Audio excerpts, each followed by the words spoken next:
Gentlemen, good evening, ladies and gentlemen. Welcome. This is the Board of Selectmen meeting for the town of Yarmouth on December 4th, 2018. Please join me in the Pledge of Allegiance. I pledge allegiance to the flag of the United States of America and to the republic for which it stands, one nation, under God, indivisible, with liberty and justice for all. First of all, I'd like to welcome Eric Tully back after a long absence. We're glad to see you back and look forward to your contribution. Thank you. Appreciate it. It's been almost 3 months to the day since the last time I was here. Wow. It was a very difficult row to hoe, but I'm still here. It was close. Glad to see you alive and kicking. All right, we'll open up to public comment. Is there anyone from the public that would like to address the board?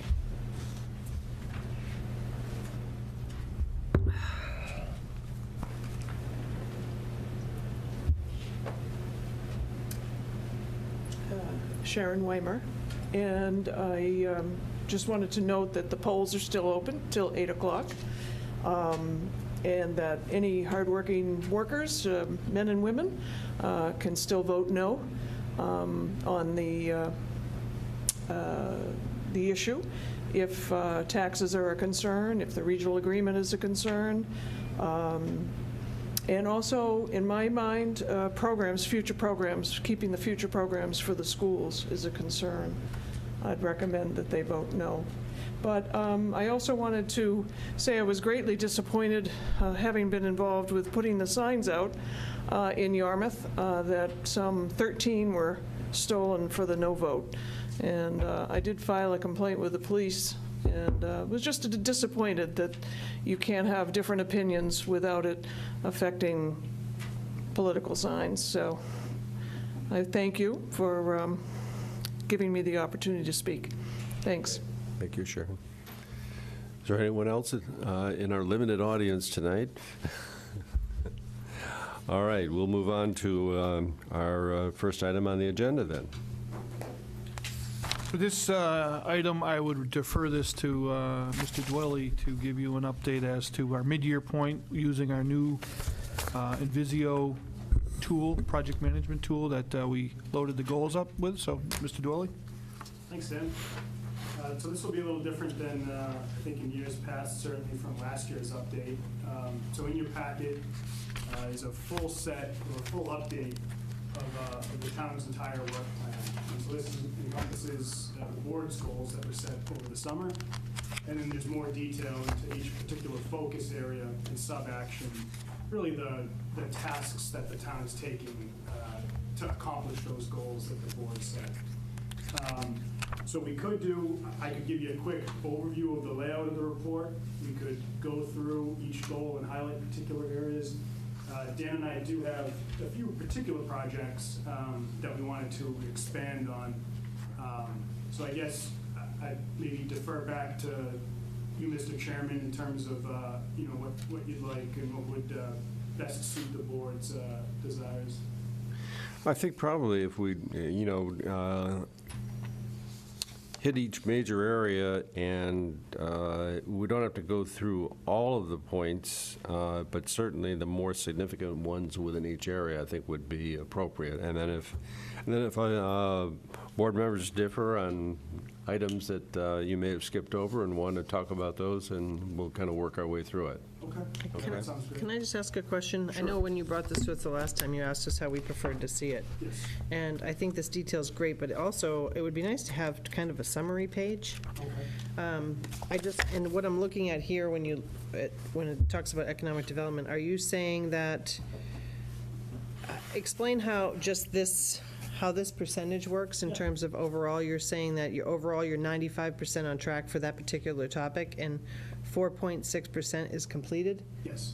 So there are 3 facets in the report and in the corresponding plan. The top level is the goal, and then underneath each goal are particular focus areas, and then underneath those focus areas are sub-actions.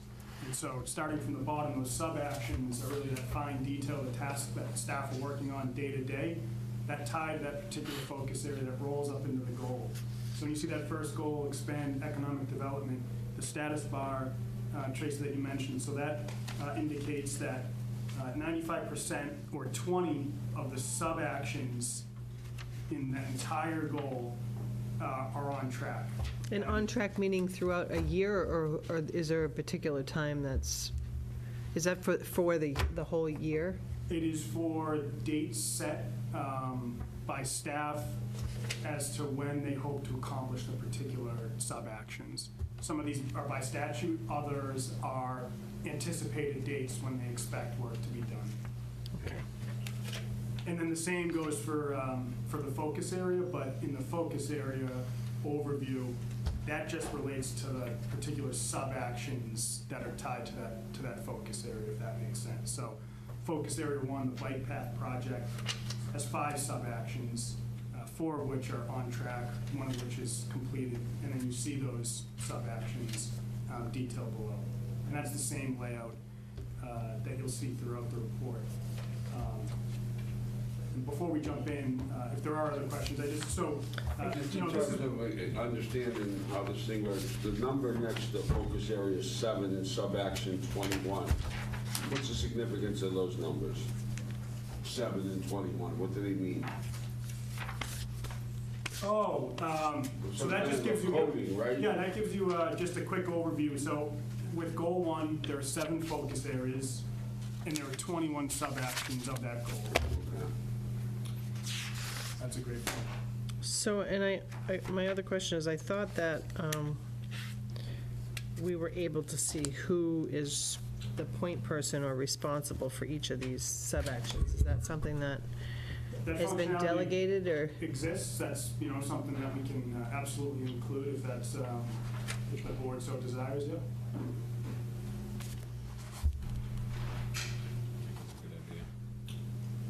Yeah, I think that probably would be beneficial for the board, and it's, Okay. yeah.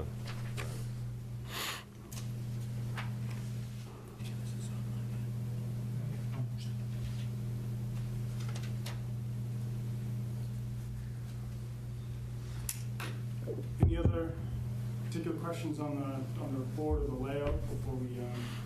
I think we'll probably hit some as we go along. Yeah. 'Cause since it's the board's first time through this, I think. The other thing that I yeah. mentioned, just, any feedback on the report, if you hate it, if you want something totally different, this is a brand-new tool for us. We want to make sure that we tailor it to your needs and that it meets everyone's needs. So that feedback is certainly much appreciated, so we can take that and switch things up. I think for me, just having a dashboard, where you can see where you're on track, where you're off, and then if you, also with this, so that we could look at the details, but generally you can see where you're off, and then, maybe see what the sticking points or the challenges might be within that, and why we're not reaching I our think that goal. was what, something I had brought up too after first reading of it, is I wanted kind of an exception report of the areas where we were having some difficulty, and so that, the board could then talk about, all right, do we need to do something differently?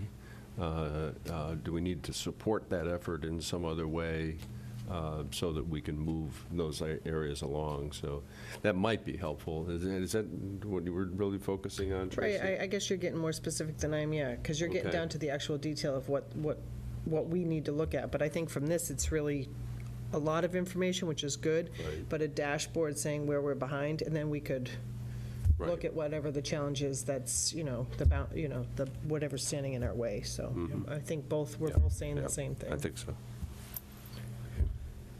If I may, to the chairman's point, so the terminology that the software uses is a disruption. Like Oh, where really? you have- Okay. yeah. So Yeah. for instance, if you look at page 13, this is a good segue into that. Page 13, under focus area 3.2, negotiate regional agreement, we have significant disruption there. And you'd see that as a sticking Okay. point. So anytime we run into trouble on a particular topic, that, you see there's some other yellow in here too. That would be in, That's a key.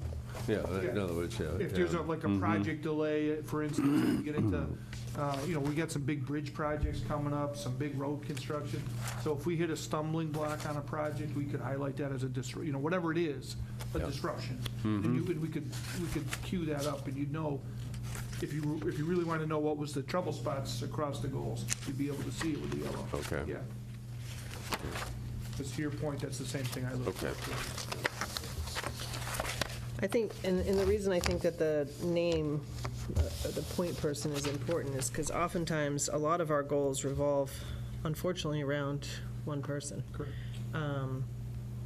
And so at some point in time, if we start to see multiple disruptions, the same person, we, I think, need to consider redistributing some of those, the local comprehensive plan, the economic development, a lot from Karen is required from this, and I think that it's important for us to see that how much we're really putting on her plate, and, if we're setting her up for failure. Oh, it's a good opportunity to measure workload and, what that point is. And to your point, there's a lot of projects in her queue, if you will, and luckily we were able to staff with an exceptionally talented person and the economic development planning coordinator position. So, yeah, we made some internal movements on conservation to get some assistance, but you're absolutely right. There's no question that as workload, one of the areas that we're really concerned with going forward is public works, because they're light to begin with. We just lost a surveyor. We need to get that position back in some facet or form, but we have a lot of construction coming up that I think we're on a good track there with procurement efforts, but as far as management of these contracts and our interface with it, we're a little short-staffed right now. So Rich is doing procurement now, correct? Yeah, so Rich leads procurement, but individual procurements, like, for instance, the pickleball courts at Flax Pond, the document itself is generated out of Public Works in that particular case, but Rich provides the assistance with the template and the legalities of it. One that's complicated that we're working on is the golf RFP, to get it to conform with Massachusetts state conditions so that we can evaluate whoever the respondents are. So Rich spends a lot of time working on that and training the team town-wide to understand and execute a proper procurement effort at the department level. So we've got a better team going today than we did a year ago on this, and I anticipate it'll just get better. But we buy a lot of supply services and whatnot, and like just golf with Scott Gilmore taking over for Jim. We're working pretty intensively with him. One of the things we want to look at is procure a new point-of-sale tool for the golf enterprise operation. So, I mean, there's a lot of different challenges on our plate as it relates in that area, so. Okay. Chris, I do have another question on, as I was looking at this, the dates that are in the white boxes under the sub-actions. The ongoing is, that's an indication that this is something that's going to be spread over a period of time. Correct. And the last, and the second, for example, in sub-action 1.1.1, ongoing and November 1, is the November 1 the target date Completed, that was the for completion. completion? November 1 is the target date for completion. Okay, That's correct. all right. Does that get changed? Or does it, is that a static date that's established at the beginning of the year? So our guidance to folks is that these dates should remain as static as possible, so we can truly assess where things Where are going progress off is, track, yeah. or if we're on track. But with the understanding that sometimes the date does change for reasons out of our control. Yeah. But if staff does change a date, that we want an explanation in the sub-action that the date was changed and the reason Okay. why. Okay, good, thanks.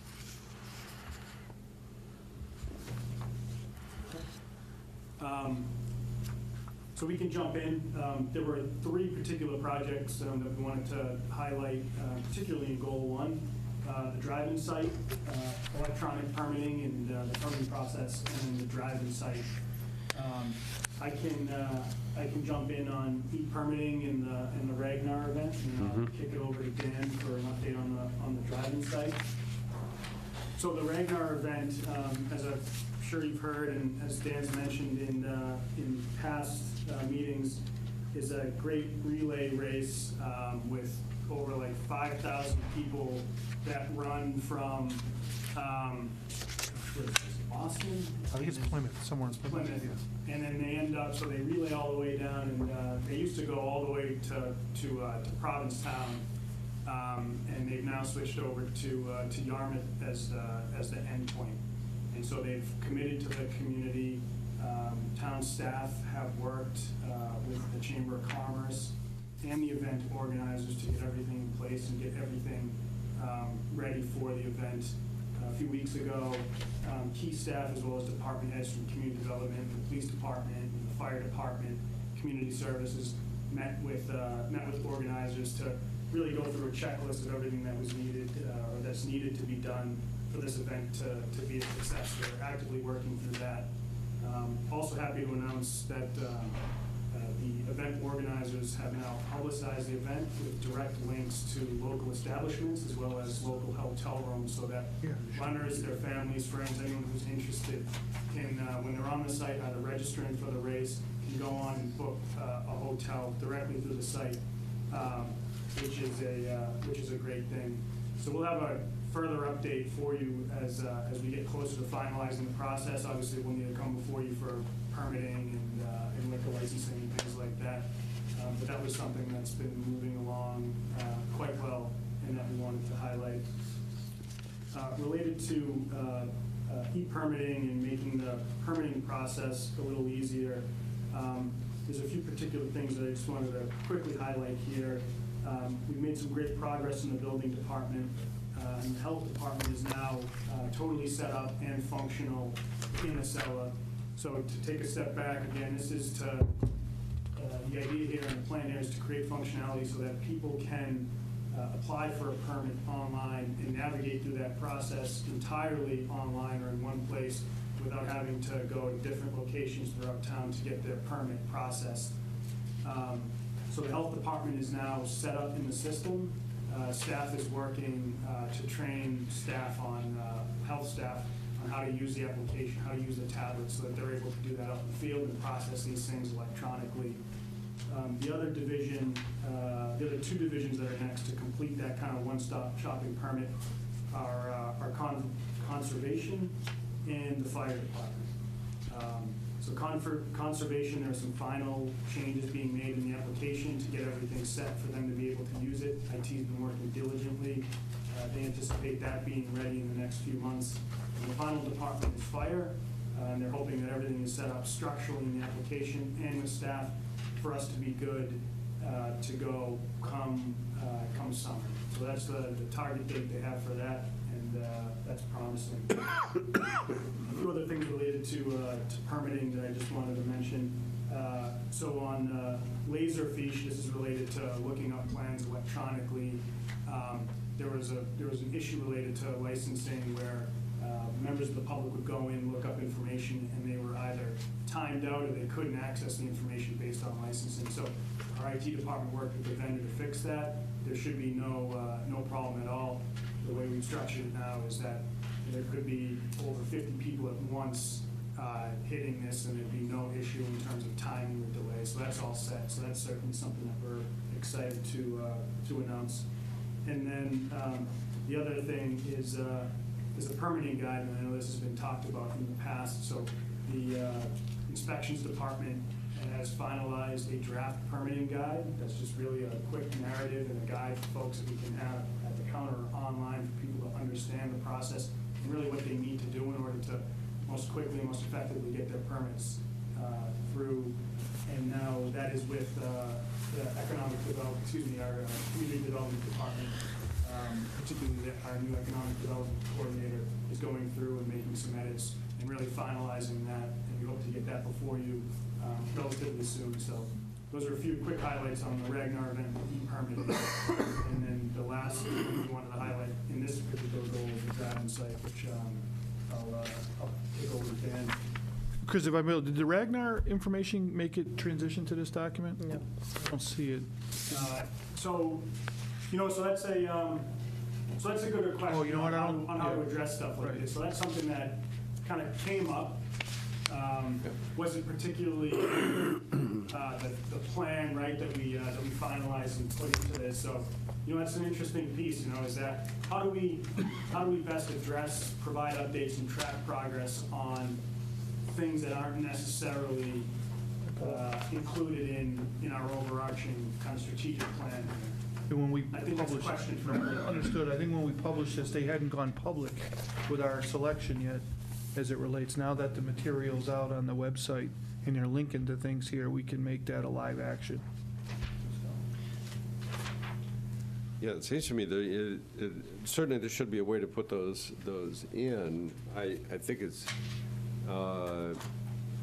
it's important for us to know that it's not something that was anticipated at the beginning of the year, that it as part of the work that we were planning to do for the year, just so that we have an appreciation for extra things that pop up.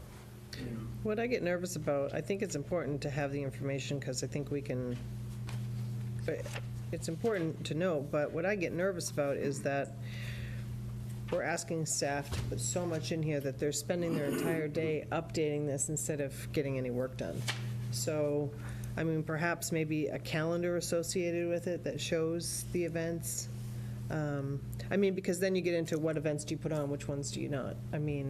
What makes it qualify? It can get a little bit crazy, but I'm concerned that our staff is going to be spending way too much time updating this document. Well, one of the things to that point, what we have been talking about internally with some of the bigger projects is setting it up such that whoever the project consultant is that we hire has the ability to, as milestones or activities are occurring on a project, that the consultant would be able to get into the application and provide an update so that it's not a time, essentially what would happen if we had staff do it, it'd be duplicating the effort, But this way, if we allow the consultant, like I'm thinking about some of the big projects, there'll be a lot of different activities that go on. And I had a question the other day, for instance, did the Center Street speed study get submitted yet to DOT?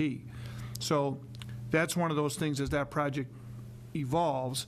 The consultant, on the day they submit that, will be able to go into the system, indicate that it's been done, and then link it to the speed study. So- The answer is it hasn't yet. It's a couple weeks away from finalizing the analysis. So is there parameters that you can set up for security purposes that they only have access to one item? Or- Yeah, so we would be able to control what they get access to and how the portal works.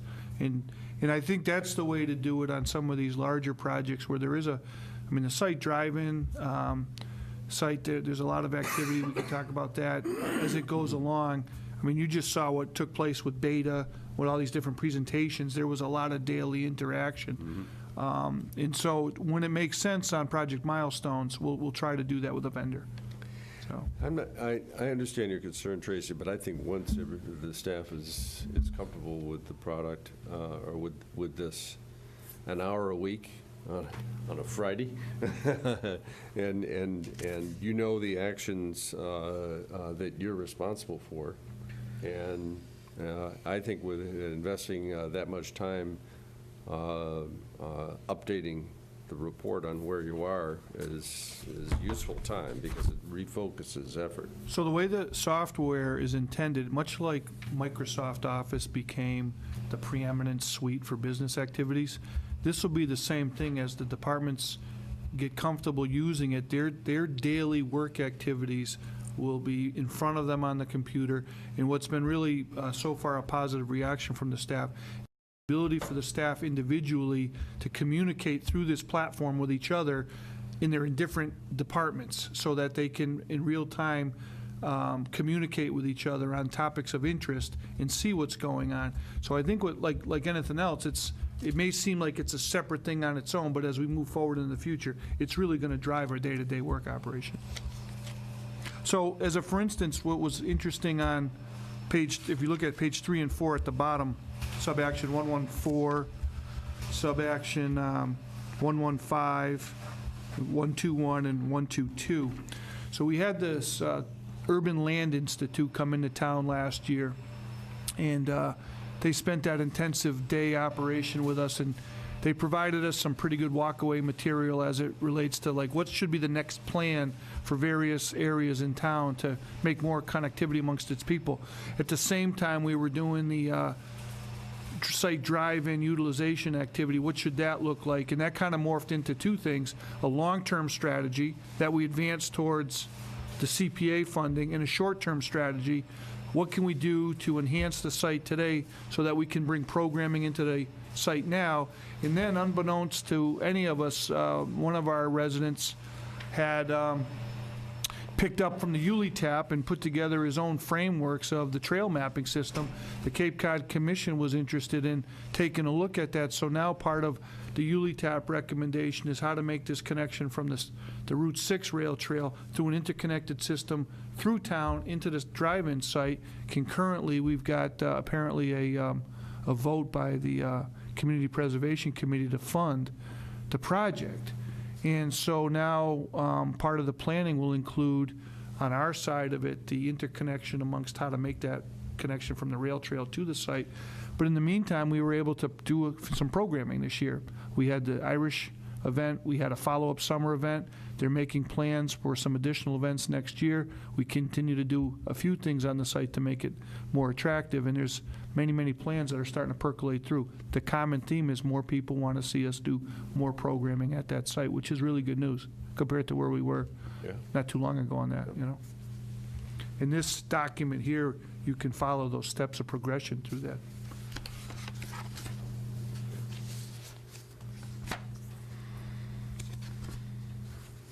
Okay, so on the drive-in site, I mean, you could have blended that in with what you were. Yeah. So CPA has, From my understanding, Voted to they fund, voted to fund it, yeah, okay, In full. in full, yeah, wow, okay.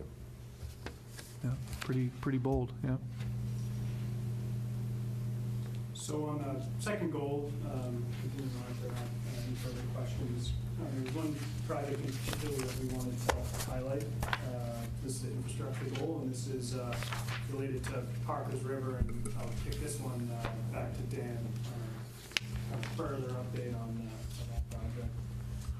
So on Parker's River,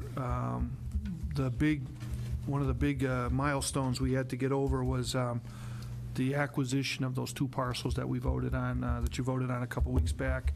So that moves forward. We also have have a request to pay out one of the agreements associated with, there's some 100-year flood in anticipation of doing this work, potential damages to property owners there, and we came to agreement on, in exchange for allowing work to progress in the corridor, some people it would take a payout for the trade-in for damages. Instead of amending their property or buying them out to get them out of the flood zone, we were able to come to an agreement as they'll take dollars today. So we're executing one of those contracts.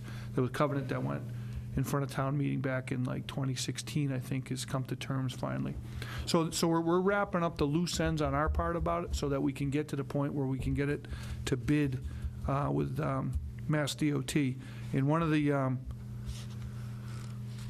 challenges is to continue to get it through the Mass Bridge Division, which is an enormously busy subgroup of Mass DOT, and it's moving closer towards that. And the key for us to keep it moving is to not have any local obstacles slow it down. So I feel pretty good that we're on pretty good track with that. What's the deadline for the funding, though? Isn't there a looming deadline for the funding? It's secure now. I mean, I feel better about it now that we've taken care of some of the local issues than I would have if we were still had addressed the land issues that were outstanding, so we can get in position to do that. But right now, the funding is secure, and we're in a good shape to get this out to bid soon. Where is that in this document? I was just trying to track it down here.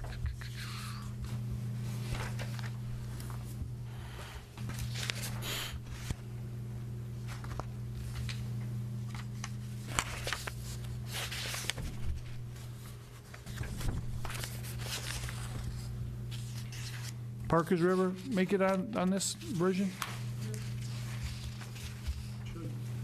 The bridge? Yeah. It's in there.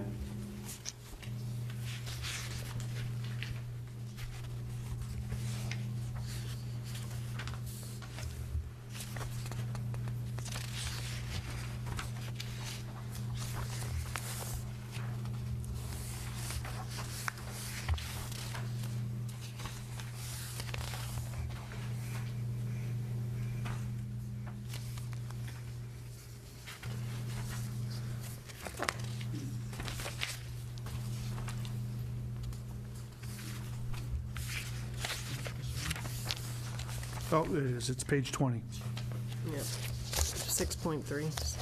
6.3, yep. Okay, so that's, Six. got it. This is an incredibly complicated project at the local level to undertake, and hats off to our team of Kathy Williams and Carl and Jeff Colby and the consultant to get us to the point where we're at now. This is not something that's normally undertaken by a community at our level. Okay. It's a big project.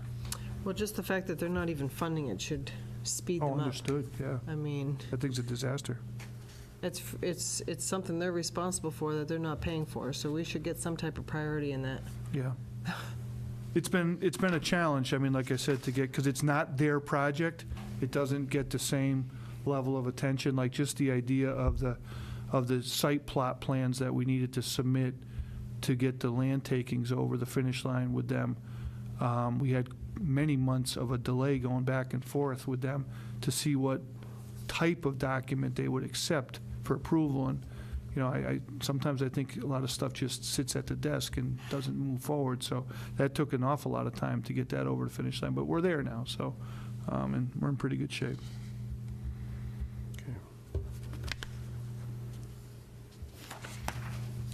Okay, so we jumped quite a ways ahead here in terms We of, did, but that should, so that's interesting, and that's a note that I have here for myself. Just a quick side note is that, you know, some of these focus areas, right, are Multiple related to more categories. than one goal, and that Yes. should appear as a line under goal 2.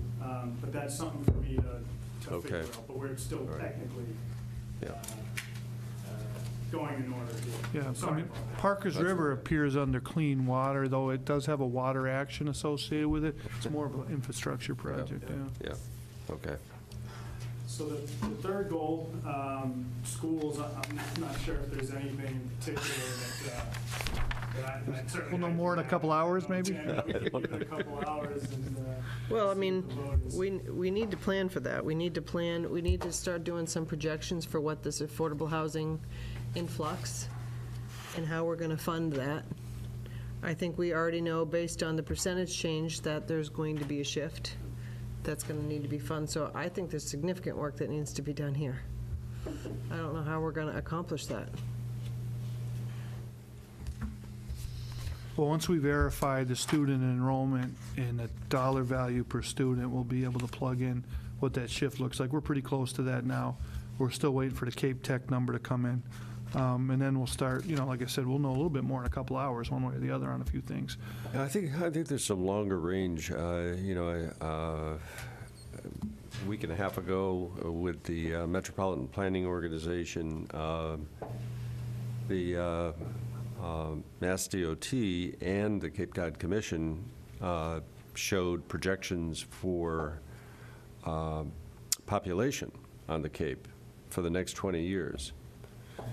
And between 2020 and 2040, their projections, which have been developed by a number of different consultants, show that Yarmouth's population will shrink by 10 to 15%, and Dennis will shrink another 35 to 40%.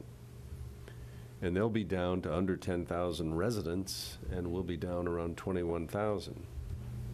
I questioned that at the time, but you know, they really said, well, think about what's been happening, and the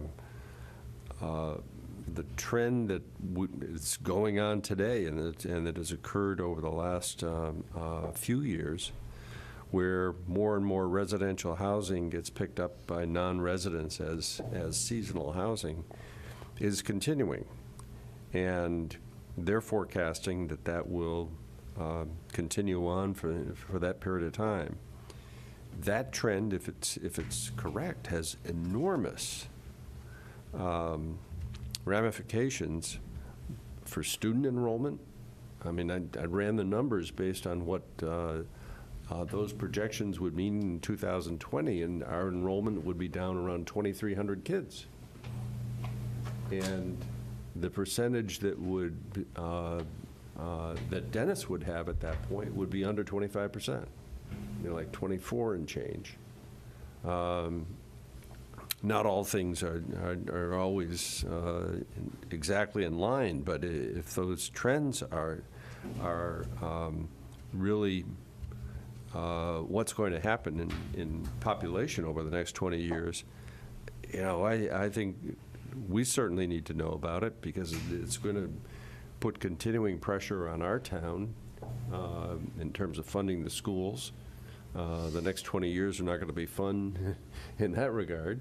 And I think the school committee needs to understand, what's going to happen to the school system. What's the right direction to take with the entire system? And, I'm not sure there's been any significant discussion on those issues. But I could see us easily having fewer schools, facilities. And question about a Station Avenue 4 to 7 school, if the population goes from 940 down to 600. What kind of are we creating a white elephant there? Or what grades would be put into it? There's some significant issues having to do with population shift. On the dentist side, too, I think the Monomoy scenario is looming out there, where Chatham is losing students faster than anybody, and yeah, they have an option on their other side potentially, too, so it's complicated. You mean with dentists? Yeah, Yeah. yeah. Yeah. They're going to be looking for students. Right. Yeah. Yeah. Well, it's interesting. I don't know exactly what the dynamics are between Harwich and Chatham in terms of property values as well as population shift, but I suspect it's fairly similar to what's happening in between Yarmouth and Dennis. Yeah, I think the percentage difference of Chatham children is much less than where we're at with Dennis, and it's growing Okay. quickly downward. So it's putting, there's some angst in the relationship for sure. Yeah. Yeah. Yeah, and I think that some of that is just driven by the way Chapter 70 is the whole formula system, I think, drives some of the disagreements between communities. So, Interestingly, in certain parts of the state, that you have numbers of towns in regional districts. They work better. They do, Multi-towns. because you have, and that might be a scenario for future here, in that every town is diminishing, and we would be stronger as a group of 4 as opposed to a group of diminished 2, and they're diminished 2 on the other side of Dennis, and it would be a dramatic, I think, departure from DUI's been around a long time, Monomoy not so much, but there are plenty of models of many multi-town districts in other parts of the state that were forced to join forces because of what we're experiencing now. really, Yeah. yeah, same issue. So, Well, Nauset has multiple towns. Provincetown had its own for a while and ended up going in. Combining, So, yeah. Eventually you Yeah. have to look at that. And we're not too far away from each other as the miles go, so. no, that's true. But I think that I think we need to understand what those trends mean. If we constantly focus on what's going to happen in the next year, I think we'll be caught constantly in a state of turmoil, rather than looking ahead and trying to say, okay, what do we need to do in the next 20 years, or even longer? Sounds like a good planning grant that we can apply for. Yeah, the life cycle of a building is 50 years. We've got to be looking at that kind of time frame. So, okay, probably enough on that. So goal 4 is public safety. There are 2 quick hits that we wanted to highlight there. One is the fire department received 23 applications for their vacancies, and they will be spending all day Monday interviewing candidates, and hope to have their final selection to get the new class on. So I know that's been a long time coming, and it'll be a great addition and a great benefit for the community. The second piece is the Problem Properties Initiative. So Mark has been working closely with the inspections department has been working closely with other town staff and legal on a few things. One is looking at other communities, particularly as it relates into interventions as well as ordinances, to give the board an update based on his last presentation before you a few months ago.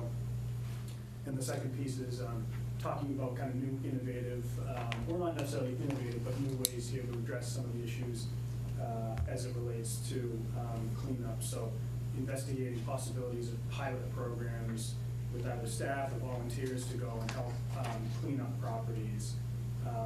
So there's, it looks like there's some great progress being made there in terms of being able to follow up with the board on some additional options and next steps moving forward on that effort.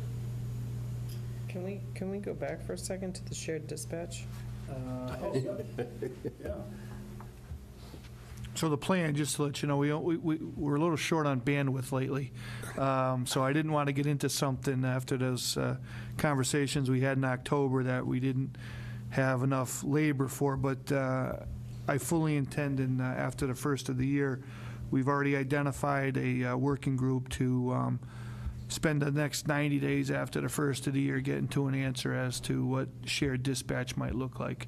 That involves some communication with some other communities that have done this, and the evaluation of the site that we have available to us here, and some rough estimates as it relates to what the budget impacts would be to pull it off. And then, so that's another part. And then what's the likelihood we could get any regional partners? So we're going to start, like I said, in earnest, dealing with that after the first of the year. Okay, so how does this, that particular area, it just shows a cross on it. What does that mean? Yeah, so we got to load the action items in it. So Okay, I've all kind of right. like preliminarily sketched out the game plan, if you will. It's just more a matter of Okay. getting it up on the board, and it would consist of forming the team, identifying who the team is, the field trips, and then doing the analysis of the cost, the equipment, and the build-out, and then the budget impacts operationally. Yep. And not to get into too much details, but the Problem Properties, it shows it's 100% on track. Well, because it's the same scenario as I told Mr. Grills that we'll convene his small working group, start having that conversation actually tomorrow, because I wanted to wait till after the election because we had so much activity going into the election that it's all about how much available time do we have to work on some of this stuff, and I don't want to start something and then stall it I because think we don't have time. One of the things that I hear from people is I have people who have made several complaints with no response whatsoever On what? on problem. I can tell you, we follow them all up. There hasn't been, part of the problem, I think what happens is people see no action, but that doesn't mean necessarily no action's But been an taken. email back saying we've received this and say something. If they've sent to Mark Grills, I'd be really surprised that that's the case. That's not been my experience since I've been here. Okay.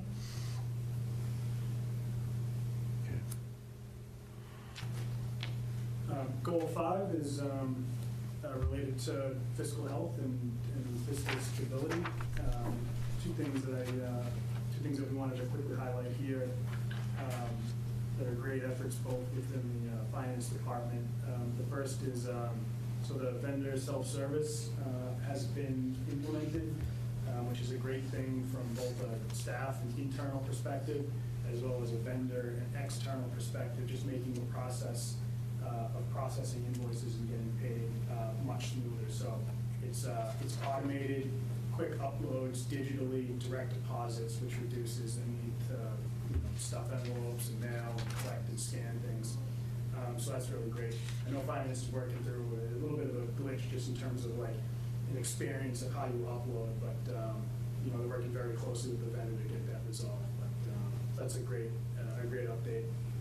And the second piece is also related to kind of process, and that's contract management. So Dan discussed earlier related to procurement and This is a contract management module that we're rolling out here in town that will allow people, staff, a central repository and resource for bid documents, procurement files, to consolidate everything in one place and then be able to have insight across the town with different people that touch that, so that everyone's on the same page to ensure that procurements and contract management is happening to the letter of the law and as it should, to make that process much easier. So that's another great initiative being driven by the finance department that we're happy to provide a little bit more of an update on.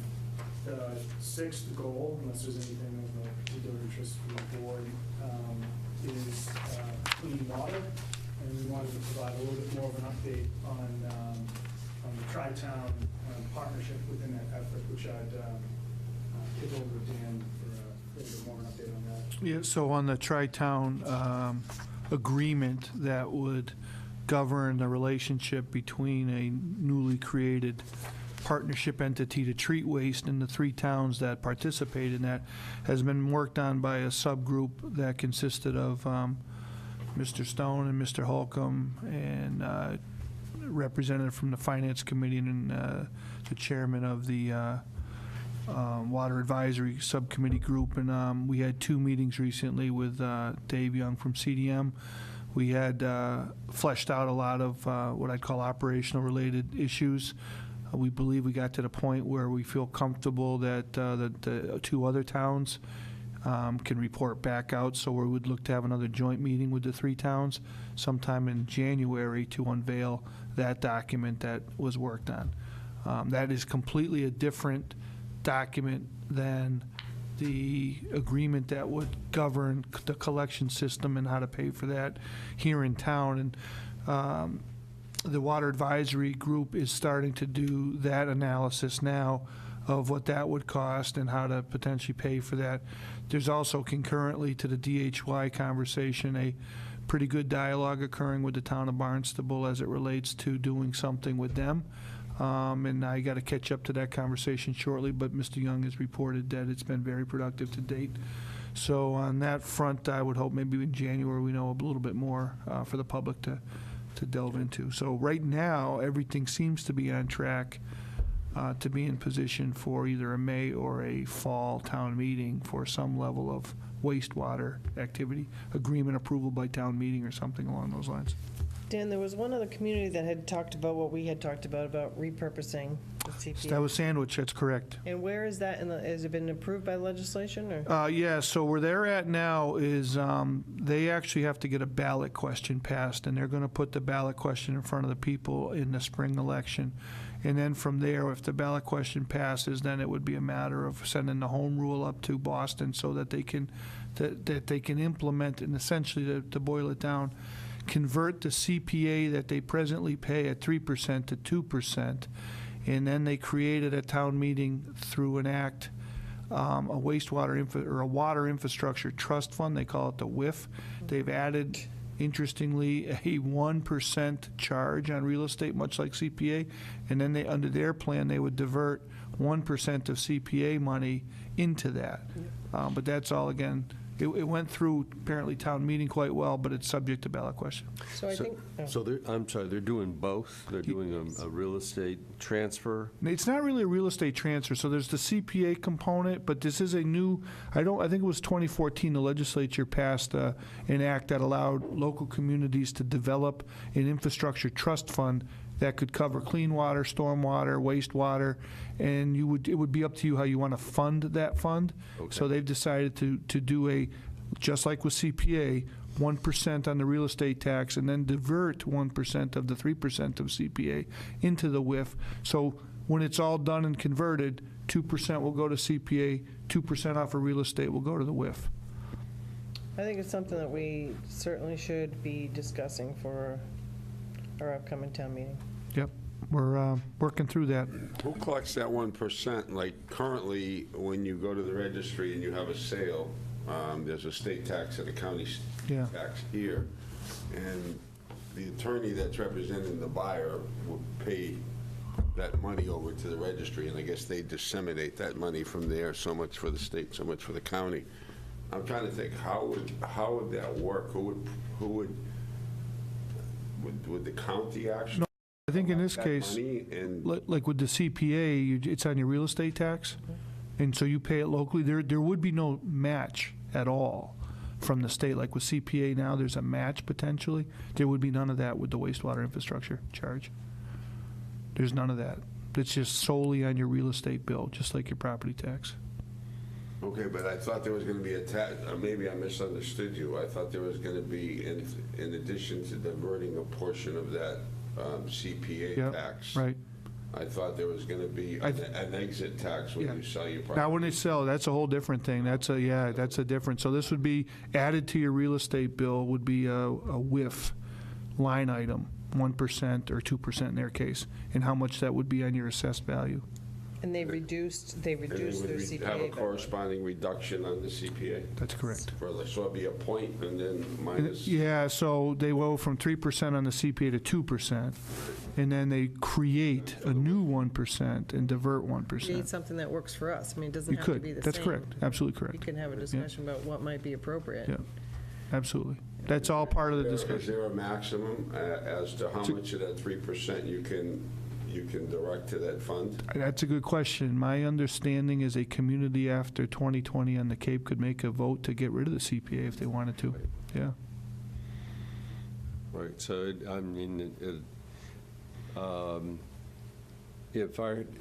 if Yarmouth wanted to, we could potentially say, well, for the next 10 years, 2020 to 2030, we're Yep. going to put 3% Yep. into the wastewater fund, and then we'll pick up again in 2030 and make a decision as to whether we want to drop back and put, split it Yeah. in some way. My understanding in Sandwich, what made it successful at town meeting was that I don't know what the percentage was, it's probably less than 50%, maybe 40% of the community has to get sewered. So there was a lot of clean water impacts from nitrogen and phosphorus loading. So because this money can be used not only for wastewater, it can also be used for stormwater, but also clean water protection, there was something in it for every stakeholder in the water conversation. And that's why they thought it was so successful. So they took a look at what the water infrastructure charges would look like for the next 20 years. Maybe it was $86 million, and they backed into the $86 million from the WIF with that 2%, and that's how they got to that number. So when people asked, well, why did you pick 2%? That was the information that they provided them. On the projections. Yeah, so I mean, like in this town, similar situation. You've got north of Route 6. They're not really interested probably in the sewer so much, right? Right. But there is water protection issues up there for sure, clean water protection. So projects of protection and run pond and things of that nature for water quality can be financed this way too. There's another one that we looked at also preliminarily in Barnstable that they used a percentage of the hotel and meals tax to go into an infrastructure trust fund, and apparently over the years that fund is sitting on about $20 million right now over there, so you can borrow against that. So we're going to look into that a little bit further as to what it was that was done over in Barnstable, because they had started collecting money on that years ago, but like anything else, they started with wastewater, but now that fund is opened up like the WIF to all these other water projects, and people want in on those things. So, but there's, I think it's fair to say, to Selectman Post's point, there's a variety of different items that we have to evaluate as to what would be the right fit for the town. Why did they decide if that, let's say that half of that 2% was designated for wastewater, and the other half was designated for stormwater relief and et cetera. Why did they decide to go in that approach as opposed to, or was there a corresponding reduction in the budgeted items in their regular municipal. It's a good question, Norm. My understanding is a significant portion of their future spend on water quality is on projects that will occur, the benefit will be in other towns.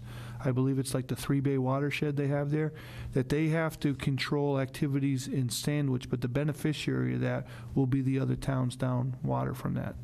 So they knew that they were going to spend, needed new money to spend on corrective actions for that. What that meant to their budget, I can find out from them as to, operationally speaking, what that means. Like on our end of it, for instance, we know stormwater right now is costing us in the neighborhood of about $200,000 a year. Right. Something like that, and that's paid for by the levy. So something like that could be transferred to a fund like that in the future, and then we'd have some levy capacity, which would really be handy right now. Yeah, so. Okay. Goal 7 is related to customer service. There are 4 quick items that we wanted to quickly highlight, all of which are follow-ups from the communications update that was given to the board a few weeks ago. So the first is related to the homepage. So we took your feedback, and we're now working with, first to identify if we can find money somewhere to pay for the redesign that was presented to the board. And while we do that, we're also working with staff on mocking up what some of that additional functionality looks like. So we're hoping that, that there's an article related to technology improvements that may have some funding available that we could apply this year and then get started. What we do is we work with a team of staff here to, as a group, to kind of come up with what these redesigned pages could look like, put that together as a proposal, share that with the board as soon as possible. The second piece is related to the welcome desk at the front of Town Hall. I've been working with the communities of Dennis, Barnstable, and Mashpee, all of which have something similar, to understand how they make up and how they staff that desk. I plan to take that back and then have conversations with staff here. Kathy Bailey with the Senior Tax Work-Off Program to see how we can implement something like that as soon as possible. The third piece is the zoning portal that actually just went live this week. We gave the board a preview of that, but this is an effort that was worked on in conjunction with the inspections department as well as community development. And this is a great online portal that allows the public, anybody, to better understand the town zoning, or at least get an initial sense of what's permissible on particular lots. Say they're looking to open a business here in town, which will hopefully reduce staff time and be able to facilitate a cleaner understanding of what's traditionally a very complex process. And lastly is video programming. I know we've talked a lot about this. We're continuing on with that effort. One item in particular that was actually just discussed with the repurposed charter review committee this week, and was feedback that we received from the board related to advance notice for town meeting, or to do some short videos that describe every article. So the idea would be that the article owner or a committee member or a staff member, whoever the designee is, would do a very quick video that just quickly describes in layman's terms what the article is about. And so that would supplement the explanations that we also plan to include in the warrant this year, as well as publicize those. So these are all mediums and tools that we can use leading up to town meeting to help give folks a better understanding of what's before them on the warrant. Moving on to Goal 8. Goal 8 is related to opioids. And this is this is a tough one. So there's nothing that has been updated in terms of particular sub-action items. There's still some work that needs to be done to really identify, who the team is here in town and what those actual concrete steps are. I know that there's been some work done in terms of investigating potential mitigation of lawsuits against some of the pharmaceutical companies that Dan may be able to provide a better insight into. But from an internal perspective, I think there's still some work that needs to be done to figure out really what our focus is on this goal and how we can move forward on that. Dan, I don't know if there's any. The committee that we have really assigned that, we've got a very substantial committee. Are they still active? Yes. The Town Substance Abuse Yeah. Committee? Yes. They are. Okay. Yep. So are we anticipating they're going to come forward with an outline action plan? What is?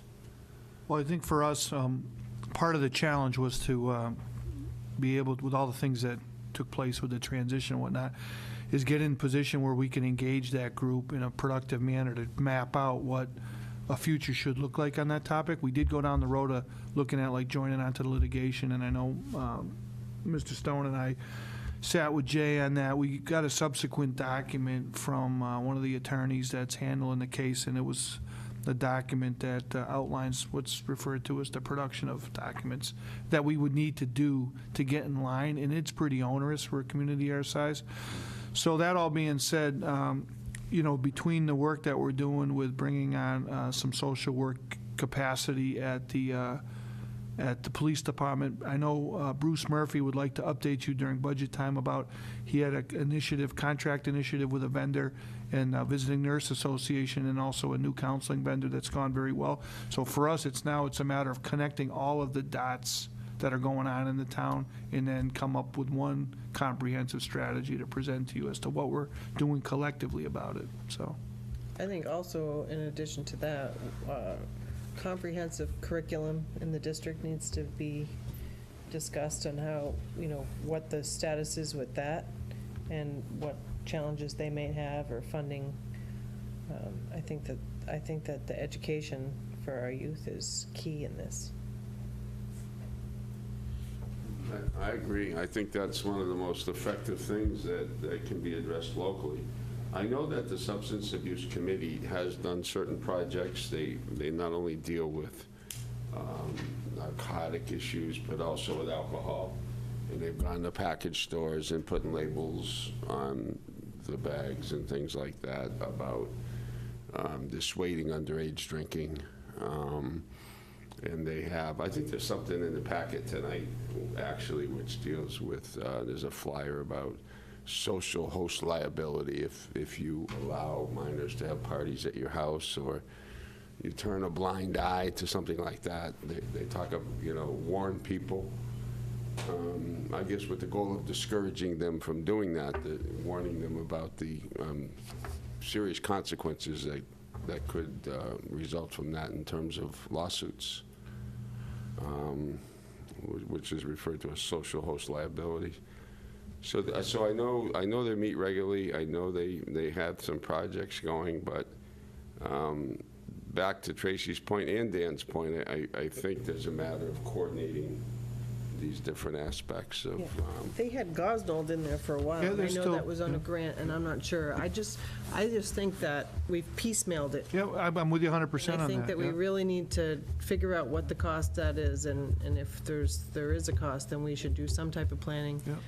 on making sure they're able to accomplish that. Just to let you know, the Cape Cod Managers Group had a meeting the other day with the ABCC lead investigator here on Cape Cod, and despite the fact that the opioid topic gets a lot of this press, the actual, what's never gone away and is more substantial of a problem here for us in Barnstable County is the alcohol situation. So there's some new initiatives that they would like to trial out here on the Cape coming down, not any like official, like the commissioner's going to endorse it, but things that they'd like the stores to do and the towns to do. And what was pleasing was that they pointed to our local program in Yarmouth regulations and how we deal with licensees as a model for other towns. I was surprised to hear how many towns aren't even close to what it is that we do.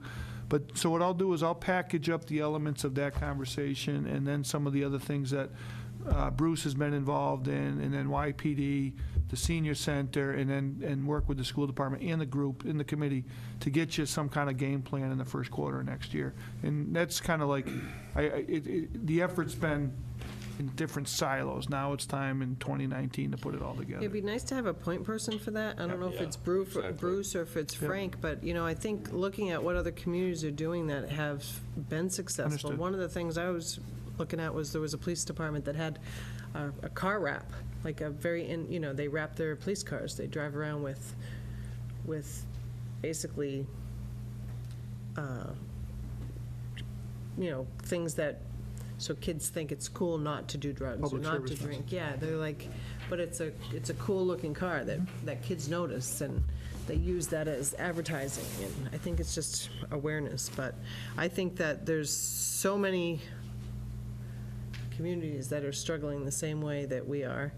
There's got to be some that have had some successes, but it just takes time to research and really I'm with you. look at all the different creative things. Just back to a point quickly that Dan made, you know, you see the deaths, the tragic deaths of young people, middle-aged, actually more middle-aged people than young people from opioid overdose. Everyone thinks it's the young kids. It's really not. No. It's people, more middle-aged people that are dying. It gets all this drama and attention in the newspapers, but really, a lot more people are dying from alcoholism than are dying from the opioids. And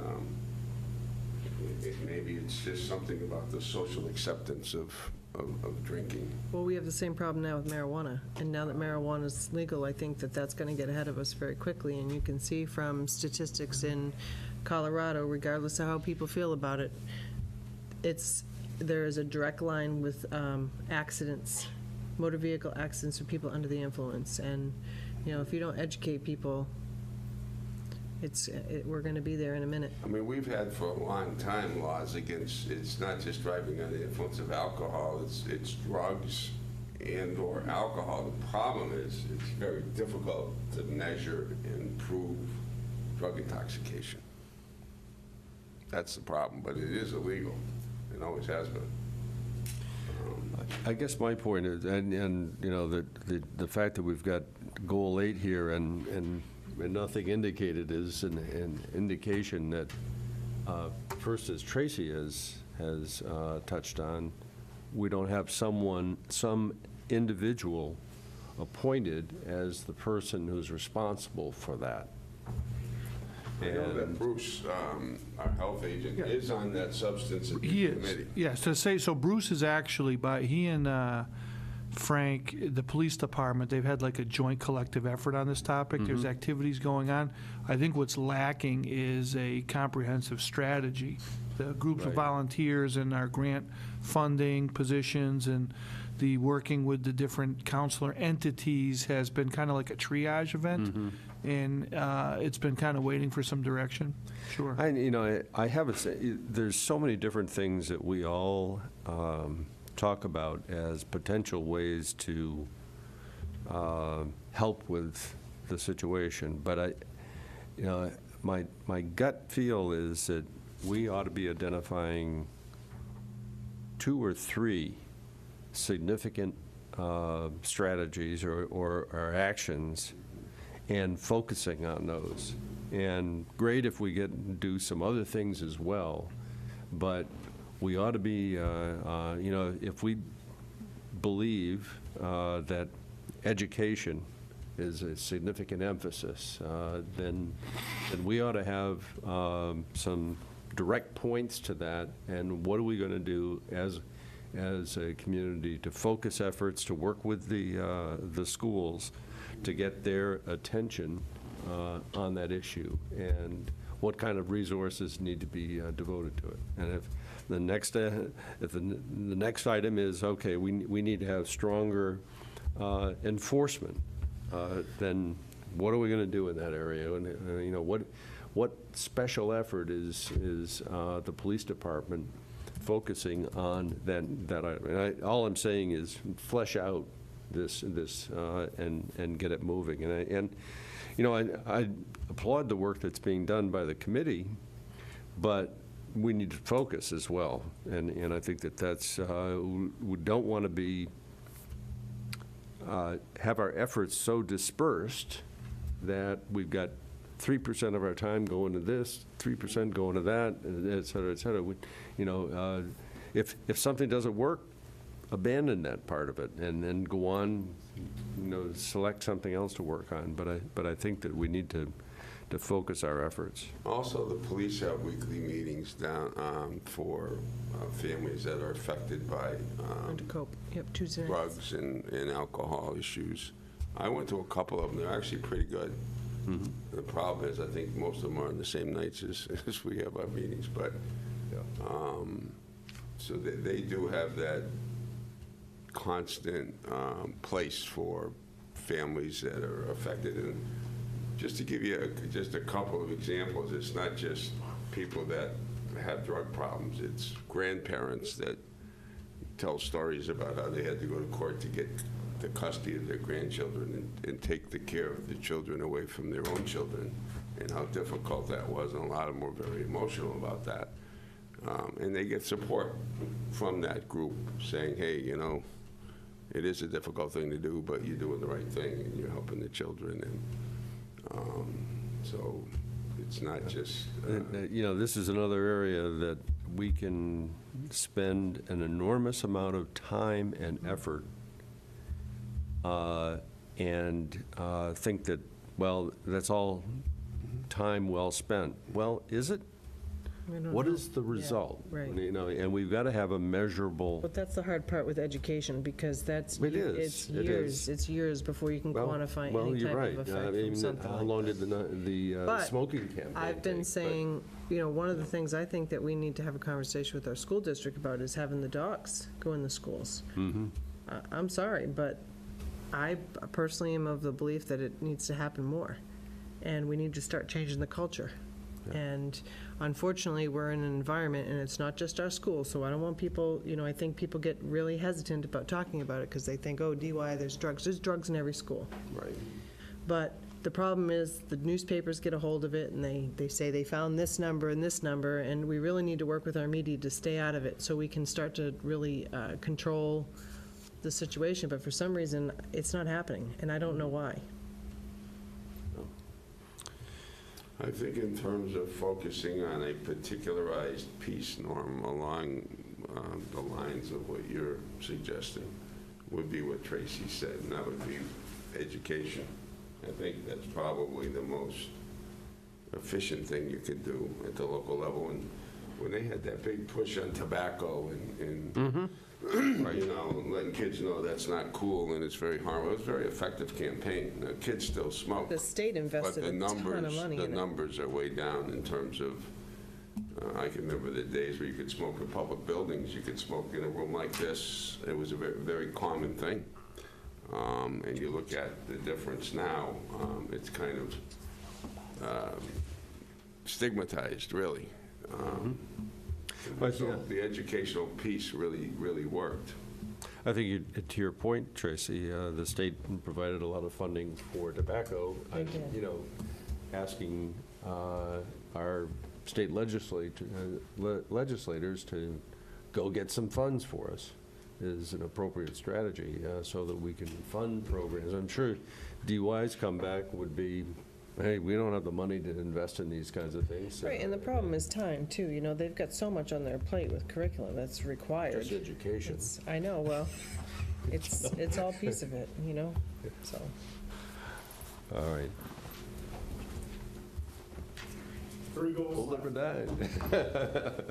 We have our notes for goal 8. I got half my year done already. You just sat here and gave me a boatload of stuff to do for next year.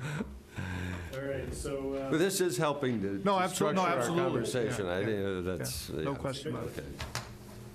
all right, goal 9 is related to sustainability, and there are 2 particular things that I just wanted to quickly highlight. One is that the Green Communities application was submitted recently, and initial feedback from the state looks promising on that, so that should lead to some infusion of initial grant dollars as well as some additional funding opportunities moving forward for efforts. The second piece is related to solar, and Dan, feel free to expand on this, but continuing efforts, both existing projects and looking at potential new projects, existing with fire stations. You recall that came before the board, I think it was almost this time last year. Probably, yeah. To get some panels there. The team and staff have also been looking at other areas that I think have been discussed in certain areas as well as before the board. places like senior services parking lot, as well as beaches and other opportunities. Yeah. Golf has also been, thrown around. If you I want. had to say the word. Trying to find ways to make it some money without charging members, right? But just to follow up on that, Liz Argo actually toured Workshop Road the other day with Rich Bienvenu, and it looks like we can squeeze, they're going to do a CVEC Round 4 project, like we did with the Round 3 with the solar on the fire department buildings, that there's some space up at Workshop Road for ground mounts and for building mounts, on top of also looking at some, like a more comprehensive townwide strategy about if we would do something with parking lots. Parking lots are a little bit more complicated. So that was good news there, that there could be some opportunity. The other one is, as part of the Green Communities Program, there's a program called Solarize. Solarize is a program where you pre-vet solar vendors, such that if you're a home that wants to put solar on your house, you can go work through a pre-vetted vendor. It's easier, much easier for the homeowner to get involved in that, and then they have an opportunity, if it works the right way, to access some grant money to do a pay down on the solar investment, so it's quicker to have a return on investment. So we're looking at getting involved with the Energy Committee on that front of things. As you know, because Cape Light came in front of you, they're moving forward with their 700 homes, solar battery storage for affordable housing homes project. I got to go to the board meeting tomorrow with them, so I'll find out a little bit more on that. A little disturbing news I got today was Eversource is looking to gut the entire energy efficiency program for municipalities. They did that, they tried that last year. Yeah. And isn't that what they spent all that money lobbying against? Well, that was that plus the rate increase. The Eversource wanted a significant rate increase on that, and also a significant change in the net metering program. So I'll find out a little bit more at the board meeting tomorrow what this latest scenario is. The other good news, though, is on Cape Cod Energy Park. That's been kind of been on a slow percolation, but we recently had a meeting. It sounds like right now that one of the curveballs or disruptors that was thrown at us was the city of New Bedford was interested in doing a project. So we recently met with some key counterparts over there related to a joint strategy project. So I think in the next few weeks we'll know better, but I think it's not much whether or not we're going to be able to do a digester, it's the size, really. I think the consultant has indicated that we could do one here. It's just about what size would it have to be, and if it decided to enter into a partnership with another community, it would have to be larger than what they were presently planning. So that's been moving along, and it's got a spring next year timeline, the Fisher Cup 8 on the topic. Is that larger in order to be economically feasible? No, because of, so there's two parts to that. That's a good question. So one of them is to get enough feedstock such that we buy enough time that we can get a successful food diversion program across the Cape. And that'll take a couple years to get like restaurants and schools, institutions to start channeling food here. So one of the things is, can you site a facility where food could be taken into to be pre-packaged, if you will, or pre-sorted to go to the digester. So you need base stock to cover the distance until you get the food into the unit. So it's kind of complicated. So that would be the theory. What we're working right now is proper sizing, enough customers to get it propped up, to give enough time to get a substantial amount of food. Food is digested quickly, so it's really good. So the waste management firms wouldn't be the collection vehicles? Well, that's a good point. So, but like what's interesting with behavioral-based activities, whenever you ask people to do certain things, it's hard, right? So you really have to work with like institutions to get them in the habit of containerizing things, if you will, in a format that works for the vendor, right? For the waste management companies? Right. So, I mean, just like the conversation we have here about getting people to put cardboard here, plastic here. If there's any hiccup in that, it's a problem. Ed might have a little bit of information to flesh out on that. No? Okay. So it's in. Can't talk about the city. Yeah. It's in process now, so. Well, I know this is new territory for us, but there must be communities that have digesters that have tackled this issue of how do you collect the food Yeah. products. Well, a lot of it has been, like in Massachusetts, been centered around farms and supermarket activities. So like the Okay. farms have a natural collection point with produce that comes into them, and they get it from Instead of throwing supermarket it to the suppliers. pigs, they- Yeah, right. And so they run motors, small 600 kilowatt motors to generate power. Yeah, I can't speak to that. The towns on the Cape are looking at food diversion, but they're looking at pilots, and they're taking it to farms, and there just isn't enough capacity on the farms to do that. We've studied what they're doing in Ireland in terms of how they divert food, and throughout Europe, where they have a successful program to do that. It's just that the ramp-up is slow. We're also looking at machinery that actually takes, without modifying anybody's behavior, takes the MSW, takes out the organics, and then diverts the organics.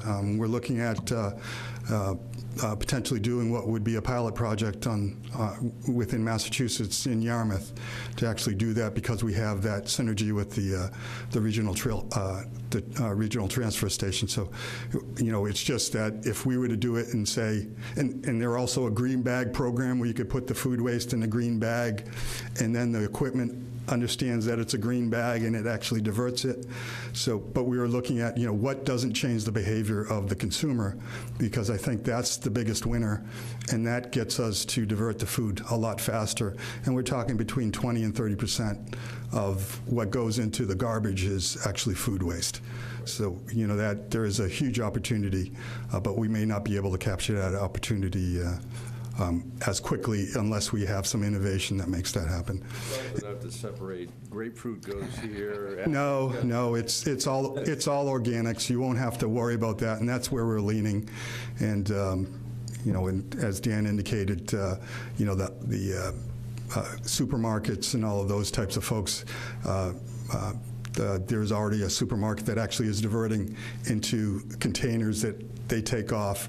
But, there aren't a lot of towns that successfully deal with the food waste in the U.S., but I think based on the fact that our vendor works a lot in Europe as well as here, they have some ideas where they can handle those types of things.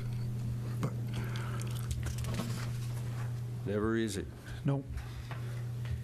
So that's all on that sustainability issue. The other thing I gave you an update on, I think police cars, or it was Finance Committee. So the new generation of police cars are going to be hybrid vehicles. So Ford's going to retool their plant so that, Is that really, I know we're being economical and energy efficient, which I think is fabulous, but is it effective in terms of actually the get up and go and the power? Does it? I think what you're seeing in the national debate about cars to some large degree is, though there might be some interest within the government itself to scale back to CAFE standards, the industry itself has said, we don't want to step off of that. So what they're looking to do is they want to produce higher-end vehicles. So most of the big domestic makers are killing sedan generation, and they're going to go with hybrid-based SUVs, crossovers, and trucks. And that's going to be the future. But no the question. power is there. Yeah. Power Oh, yeah, that's yeah, needed. yeah, absolutely. Yeah. So that'll drive some of it, because our goal of reducing energy consumption in town is driven by a substantial, about 8%, from transportation activities. So, And probably a lot of it's used in all of our lawnmowers that we saw the list of. right. There's like 60 of them. Yeah. A mower for every lawn.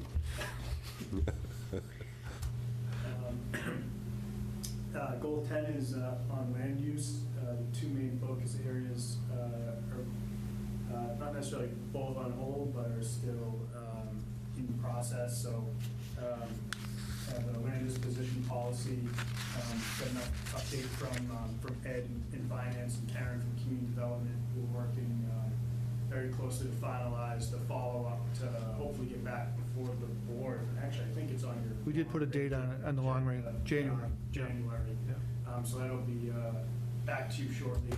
And the second one is Yankee Village. Negotiations are still ongoing there, but I do know community development and staff are working diligently on those negotiations. So we hope to have something for the board focusing on that. Including procuring a state grant of a substantial magnitude to offset the cost, yeah. With, all right, Yankee Village, Yeah, I forget what the address is, but it's between the two parks on Chase Brook Park and oh, all right, 28, yeah. okay, so that's additional land. Yes. Acquisition, yeah. Okay, all right. Yeah, we skipped over affordable housing, you know, which was back, I think, in the first section, and, It is, yep. but we don't need to go right to the second, but I kind of wanted to ask about it. Yeah, yeah. Well, very quickly then, we're on our last goal, and it's programming and community services. Two things to note there, one of which is golf. Don't really have much to add since we last saw you, but I know that the rates have gone out, and hopefully people are buying memberships for the holidays. And Dan meets regularly with staff on a weekly basis to meet and ensure that some of the projects and initiatives that were presented before the board are coming to fruition, that we're meeting everything that we've laid out for the future of golf. And the second piece, just a quick highlight, and this is more of a to be announced, not to be announced, but more information, is related to expanded programming holistically across the town amongst all of our departments. So really the integration, you hear a lot of this from Jane Kane and Kathy Bailey in libraries and senior services. You know, how do we integrate our programming between all different age groups in different departments, right? So how does recreation, library, and senior services, just to name three, really capitalize on their assets and their staff to provide the most robust programming for the community. So that is one of the main charges and focus areas for that community services group the upcoming year. So more on that in the future, but that is underway. So that'll come likely in terms of a list of ideas and some potential options that will be presented to the board at a later date. I think one thing that I find interesting is still that, and I know they're different groups, but we get a newsletter, I get a newsletter from Recreation, we get a newsletter from Senior Services. It would be nice Watch that that one, too. we had a town-wide where, because I think that a lot of the things that are in Recreation are for adults, but it happens to go to the younger families that participate more instead of the seniors. It'd be interesting to see if we combine them all into one and hit all the target audience, that if it was Point. Summertime Tai Chi, 6 a.m. at the beach. Yeah. Yeah, you want in on that? 6 a.m., I was thinking about 6 p.m. maybe. No, that's a really good point. I'm glad to have that input. 2019 is going to be a big year to put some effort into some of these areas. We've cleared the deck on a lot of challenging issues and that taken up a lot of time. And now we're willing to kind of go forward. We have opportunity to do that, so that's great Well, I feedback. have to give credit, because I think that we're kind of and I don't want to say own worst enemy in a way, but, you know, when you think about the anaerobic digester, it is a lot of work, and yet it was put forth and worked on by staff. It was. And, you know, oftentimes staff takes the easy way, and our staff doesn't. They take these complicated issues that It's very spend a lot complicated. of time, and it's amazing when you think of something like that, because it would have been easier for them to just say, Say no way. nope, Right. nope, Absolutely we're right. not going to do that, so. Yeah. No, I got it. This is a top-notch, talented team, and when they've tasked with a challenge, they go right after it. And that was a big one, I can tell from all the interviews we did to vet out the vendors, to the applying for grants, and now we're at the very close end of a very long process, so. I wonder if you could just touch on affordable housing, where we are on the projects. We've got, obviously, the Cavalier. Good shape. Everybody can see what's Yeah. happening Yeah, there. looks nice, yeah. And, So the other project, I think, was at Yarmouth Green, maybe it was, I forget the exact name of it. That is still waiting for its funding round. So last year, if I remember correctly, very late in the calendar year, we got notified on the Cavalier that there was a special round. I'm not sure necessarily if that's going to happen for us. They got bypassed on their first round of state funding, so it's just kind of at this point a waiting game, but it's still a viable project. The other one that's kind of interesting that's percolating up across the Cape is accessory dwelling apartment, bedroom units by right. There's like being a concerted effort being put out there to get either between state legislation or local initiative, more affordable housing opportunity, if you will, through that vehicle. So I believe Kathy Williams is working on some language there. We have very, I think it's fair to say, because of the density of the housing, a significant challenge with doing it by right that the staff isn't generally comfortable with. Because if you start adding into some of those dense areas, there's, it's already tight, So we're looking at that pretty closely. And then But Mary had a nice Brewster housing had it. forum. Didn't they just pass it, Did they, Mark? Mark, what they got with it? We passed what? Accessory right? We did that last Yeah, night. last night? Yep. Yeah. Yeah, but I think the difference is, and I think what we have to recognize is the steps that we have taken are very different Oh, yes. than yeah. what they have and what we've already done, so. And some would argue, based on the median price here in Yarmouth and the availability of affordable housing units, that in and of itself, though it doesn't get credit for that, the cost of living in town is significantly better than in other areas across the Cape. And there's, like I said, you don't get credit in the housing production program with the state. But that being said, Mary did have a really good turnout last week with the listening group on that. And there was a lot of calls for more senior housing. Veterans housing seemed to be a very winning scenario. And, and with the common theme of affordable housing. And apparently one young 15-year-old individual got up and said, hey, don't forget about us kids. We want to have housing, too, that can allow us to stay here on the Cape. And so we're having a kind of a dialogue that's much the same with a bigger, broader dialogue on the Cape is how do you make it affordable? How do you provide working opportunities and educational opportunities to hang on to these kids that are diminishing?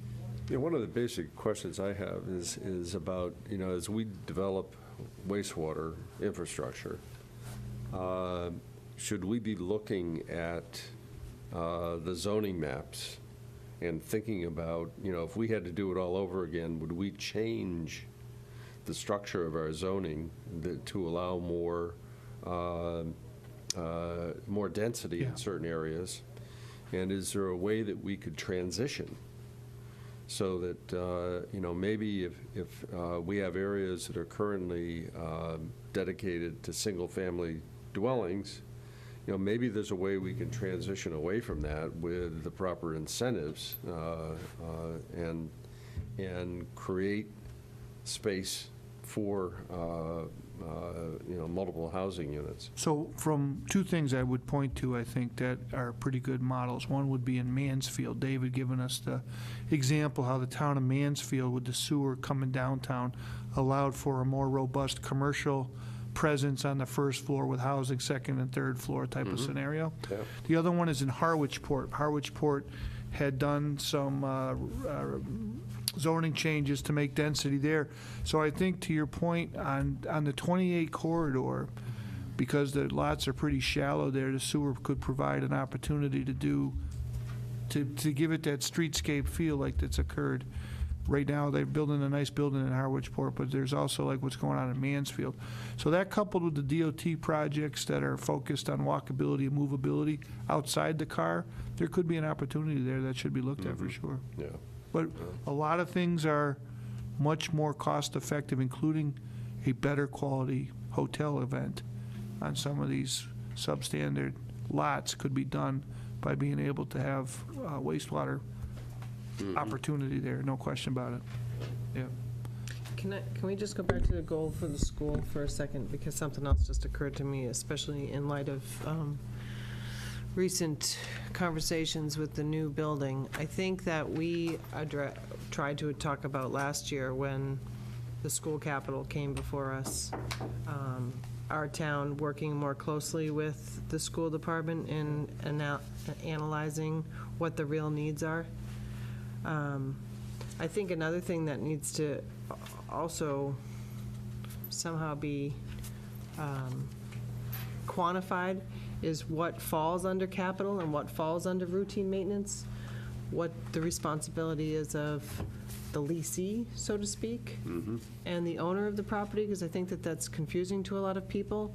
But I really think that we need to ask Jeff to reach out to the school department and go through the schools with their people and make sure that we have a good indication of what the overall needs are and start coming up with a plan. Matakees aside.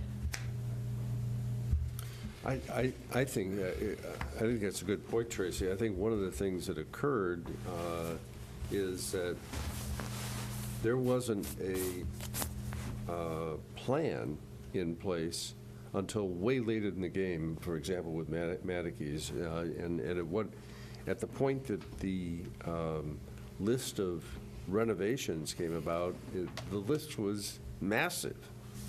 Rather than 10 years out, and after you've been in a building for 10 years, saying, okay, what do we need to do over the next 10? Rather than wait to the 50th year, we should be doing things along the way so that you don't get to the 50th year with this massive expenditure required. Well, we're there now with the Emmy Small roof, because we saw that last year. Right. But to my recollection, that was about the only real item other than athletic fields that we saw. So it'd be nice to see their list. But after all, there are buildings, and we get criticized for them. So I think that we need to do our own analysis of what the requirements are and come up with a plan, because, I agree that I think that it's unfortunate that we're at this situation, but, to Dan's point last week, I mean, people criticize Matakees, but if we know that we have a plan to replace it, why would we invest? Why would we invest? I mean, so, to some extent, to Dan's point about the state benefiting you for the disrepair, I don't think it would be smart for us either to invest a lot of money when we don't know what the future holds. So there's a lot of pieces that go into it. But right now, I think an overall plan, 5-year, 10-year, I know I looked at our capital plan and what was in there, and there wasn't a whole lot in there in our 5 or 10-year capital plan. There was, I want to say, $800,000 for Emmy Small on there, but there's no real. Small items on that, that's really improved right now. So, I understand your point. I look to the school committee to do that. there are buildings, and we're getting criticized. After all, last year, like I said. I don't think we're getting criticized. Oh, we are. I think we're being asked. But I think the answer is, the agreement calls for the school committee to maintain the buildings.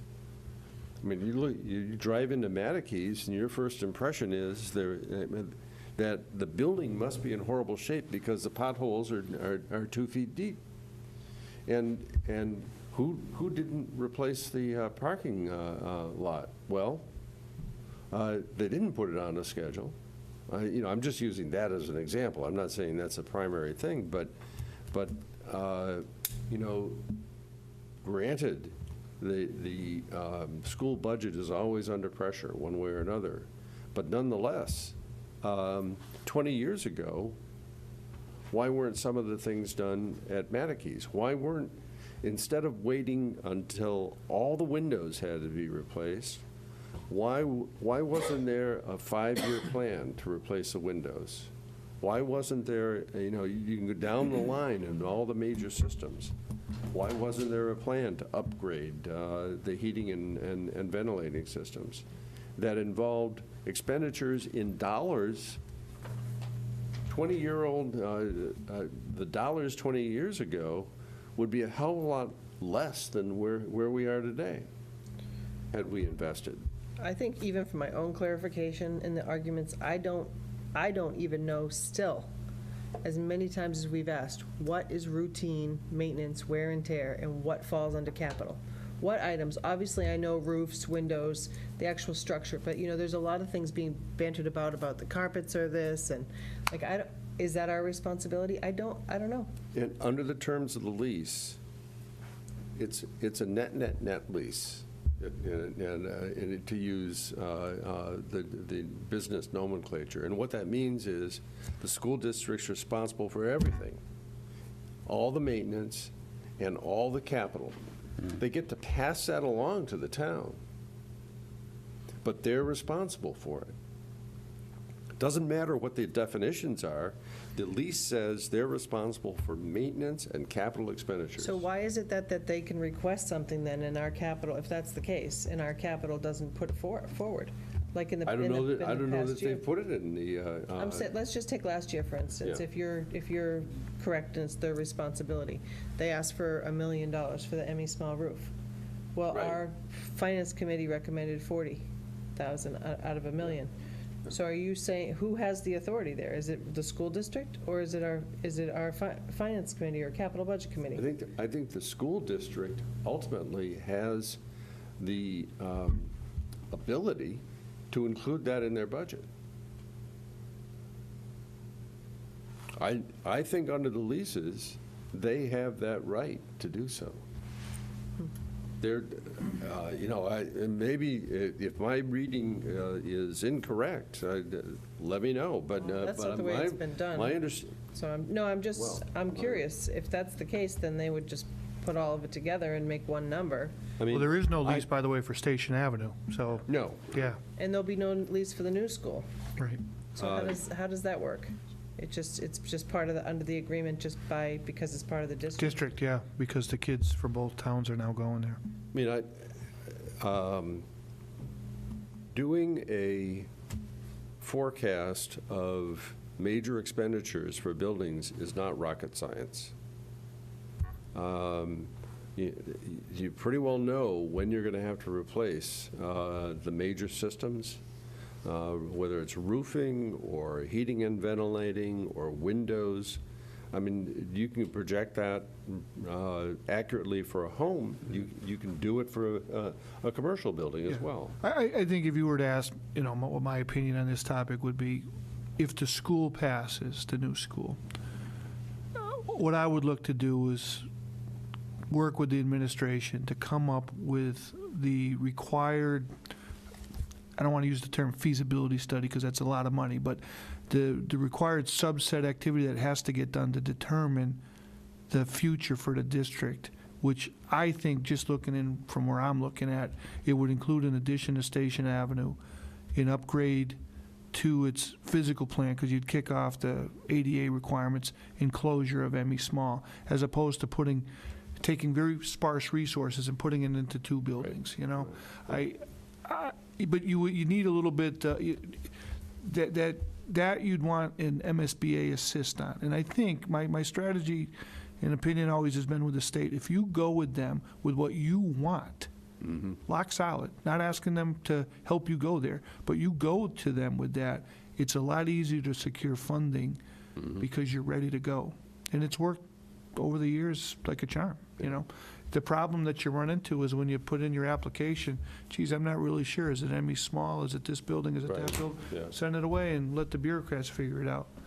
Because if we know what we want as a district, then we can go up there and start pounding on the doors, So that's a conversation worth having. It all depends on what happens tonight, there's no question, But even still, there's big decisions that need to be made.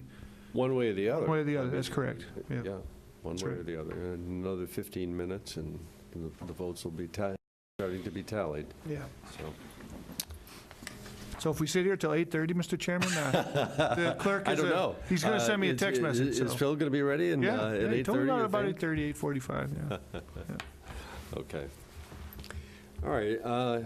Are there other questions No, from I the just board think in on- terms of capital, we need to come up with some type of school plan for our goals. No, I think that's well stated.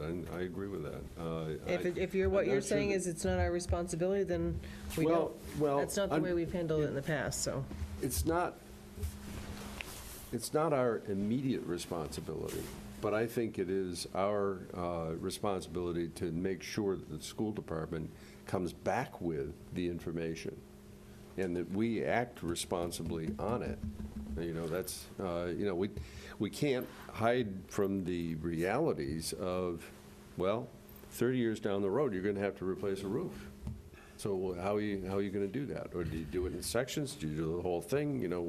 There are options, certainly. I'm just, I guess, surprised. I'll have to go back and read that because, there was a couple years ago that there was some money they wanted, and unfortunately, we had to make the tough decision on whether or not we felt that the voters would support that and an operational override. And, you know, if what you're saying is it should be a line item in their budget, then it would have been a one budget number. So it's not the way we've done that in the past, or the way that. I think there's always the history of the way things have been done, and I think certainly on major capital items, let's use a roof replacement as an example, they've come to the community and said, okay, we've got a budget for, let's say it's, and you know, I think Baker is an example for that, in Dennis. They had a major roof replacement there, I think it was. And I think they went to the community and said, how are we going to finance this? Right, but there's got to be a different mechanism than just bundling it, because they have to have their own line item, because, I mean, it doesn't make any sense unless they keep an open stream that you're going to take a boiler and put it into a budget that's going to increase by 2.5% forever. Right. I mean, they don't have I don't know if they have the ability to do a debt exemption on their own. It's just different.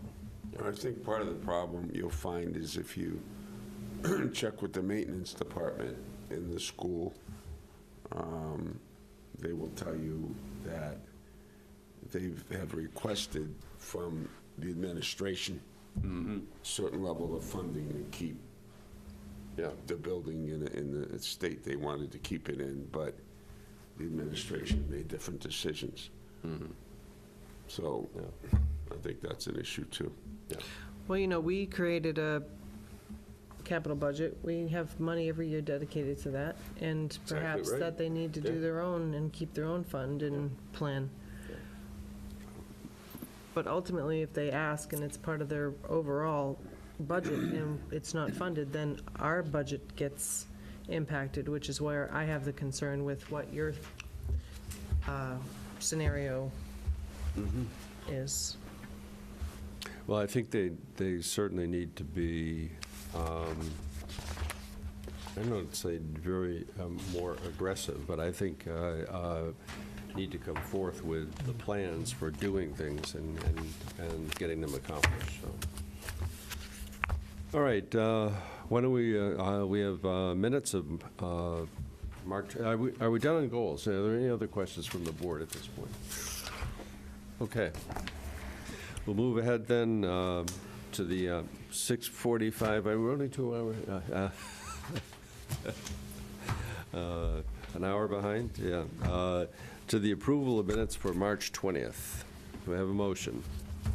I make a motion to approve the minutes of March 20th, 2018.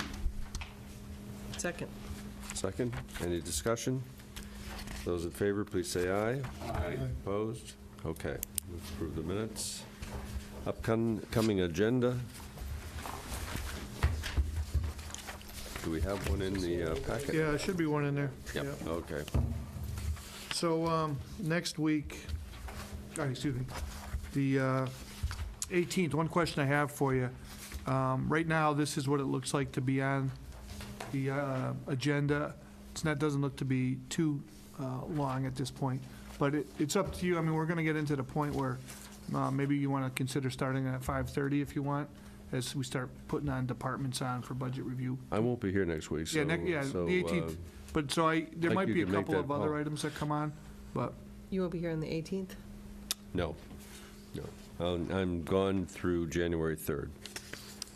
so I just wanted to see if you wanted to start at 5:30 as a group. If not, we'll go to 6. 5:30 is fine with me. Fine with me. Okay. Sound good? Sounds like we've Okay. got a bunch of Okay. nods. Excellent, thank you. And then moving into January, we'll start adding some items in there, but this is what we know that's in front of us right now. Last day for petition articles, January 8th. Some staff presentation on the 15th on the impact of the OSHA rule. We haven't really discussed that as a group yet, what that means to us, but come February of 2019, municipalities across the Commonwealth have to comply with OSHA regulations. So we've been working on a task force to kind of identify what the costs are what the first-year strategy looks like going forward. So the staff team that's been designated for that will have that. Another one is PACE legislation, a presentation for you. That's kind of interesting. That was a bill passed a couple years ago in the legislature. It allows commercial entities, if adopted at the local level, to pass on the real estate bill to successive buyers the cost of energy-related upgrades. So say, for instance, on a commercial property, you wanted to put a new HVAC system in, it's a $75,000 or $100,000 situation, you can add that as a liability on the tax bill, so that if you sold your building in 2 years from now, it would get paid for by the incoming buyer of that. So it stays with it till the debt's paid off. It's going to be managed by Mass Development, a quasi-public state agency. So we'll have a presentation on what that looks like on the 15th. And then, So is that kind of a hidden liability to a buyer? well, that's a good question. You know, so in the states that have had PACE, it's a way in which to, you know, these older building owners struggle with the cost of repairs. Yeah. So it's a way for them to get the building to become more viable and have an effective strategy to pay for that. And in some states, they allow homeowners to do that. The legislature didn't approve that here. But it is definitely, it's not hidden because you would know it going into it, that it's, you're responsible for it. But the key was to try to allow for, you know, there's a certain, if you're going to do this, a return on investment analysis that gets done. Okay. So that the reduction in your utility bills Okay. should be able to help offset that in a timely But manner. in theory, the new owner would be able to, I mean, would they be able to obtain financing? Yeah, That might be able to buy that out, Correct. essentially? absolutely. Okay. So the utility companies have had a pretty robust program on their own for that. So we're a little late to the party as a state on this, but they figured as energy efficiency items are going to get battled by the utility companies because they've made so many headroads, this is a pretty good segue into a new offering to get this kind of work done. Okay.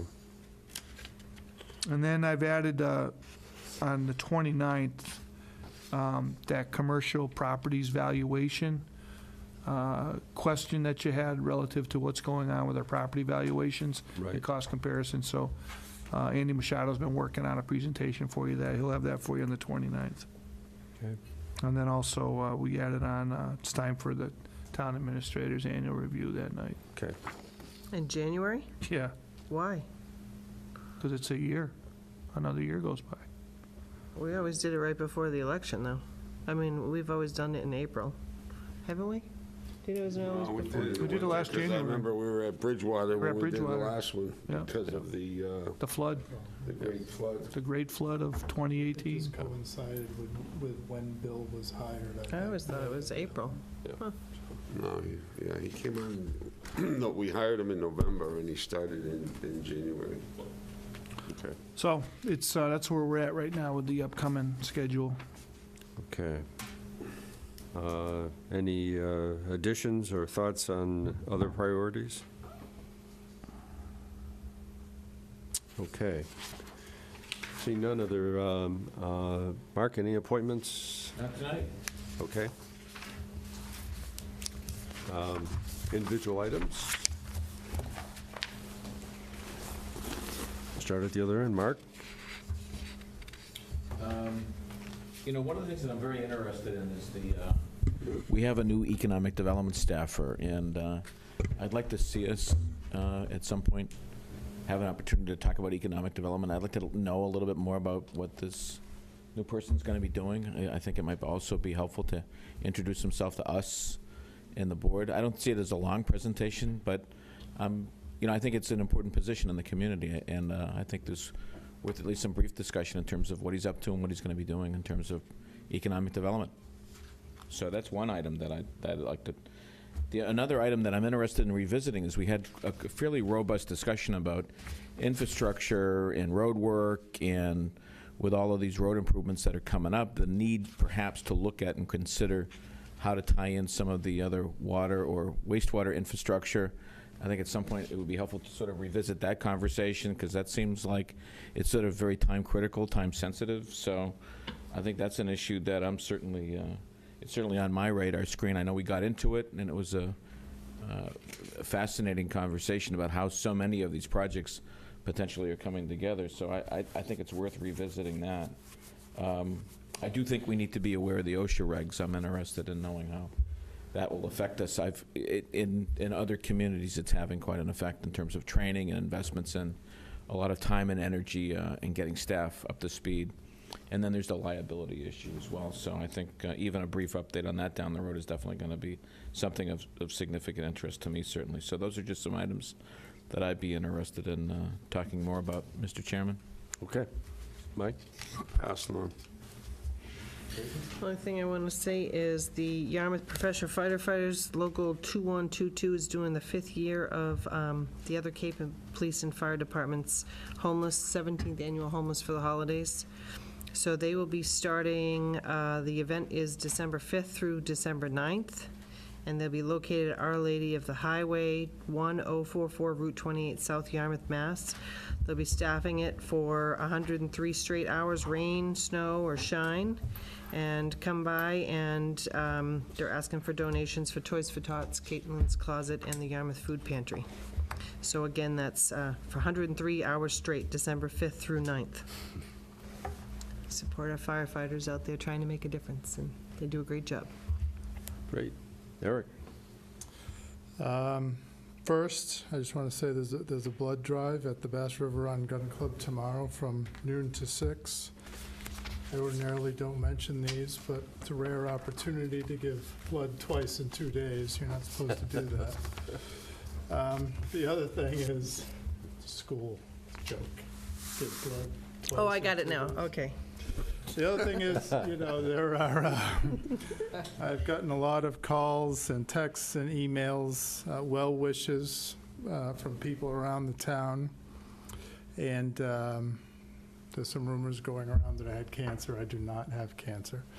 But without getting into too much detail, what I do have is a rare disease that had my wife not diagnosed me from something she found on the internet. I'm not exaggerating when I say that I would not be here. 5 weeks ago, I was days away from probably no longer being alive, and I had been poked and prodded and scanned and x-rayed and electrocuted. I was like I had been abducted by aliens, and nobody could figure out what was wrong with me. And my wife said, I think you should ask about this. And lo and behold, that was it. So what I have is not curable, but it is treatable.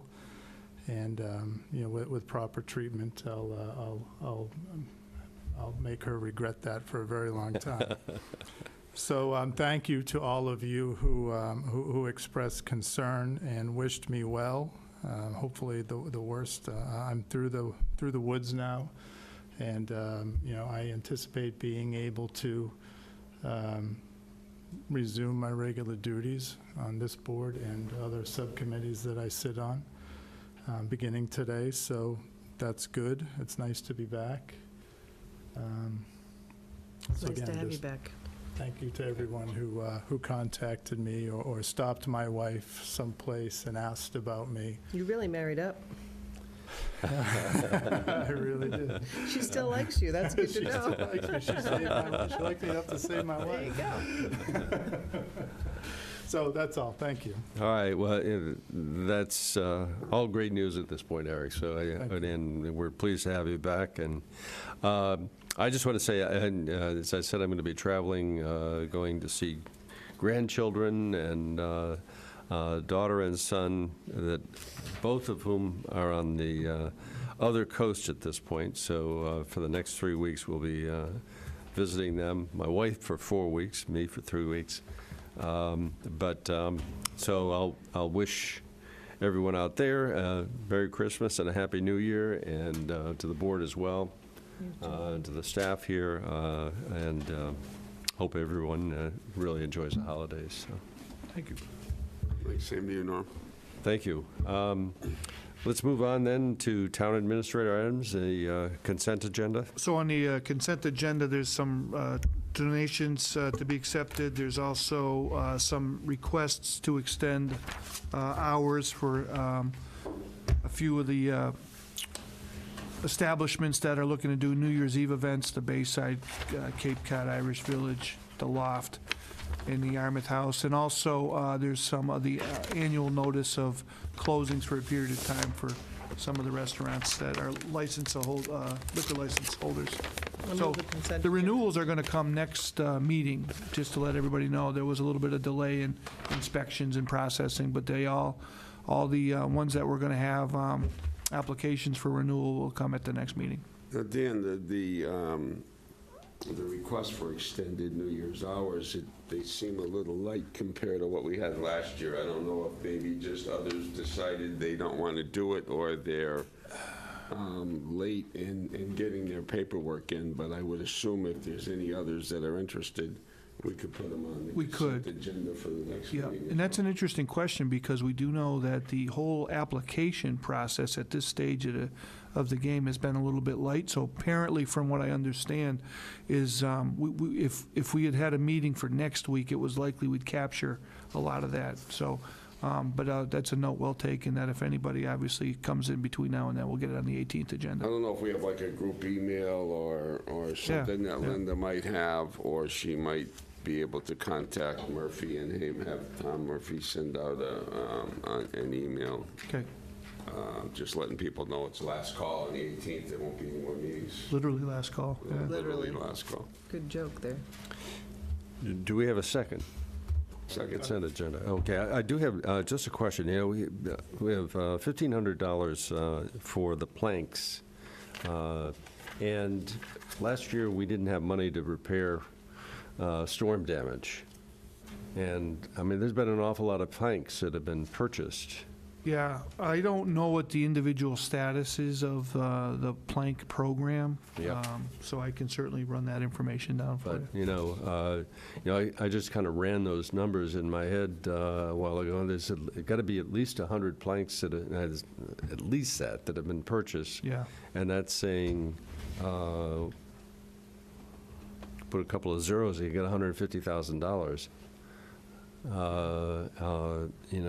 So I don't know what, not 150, I'm sorry, $15,000. But, I hope that we're able to utilize those funds in one way or another for purposes related to Oh, the absolutely, yeah, boardwalk. yeah. So, Yeah. okay, There was All right. renewed interest after the storm and people purchasing those too, so, okay. yeah.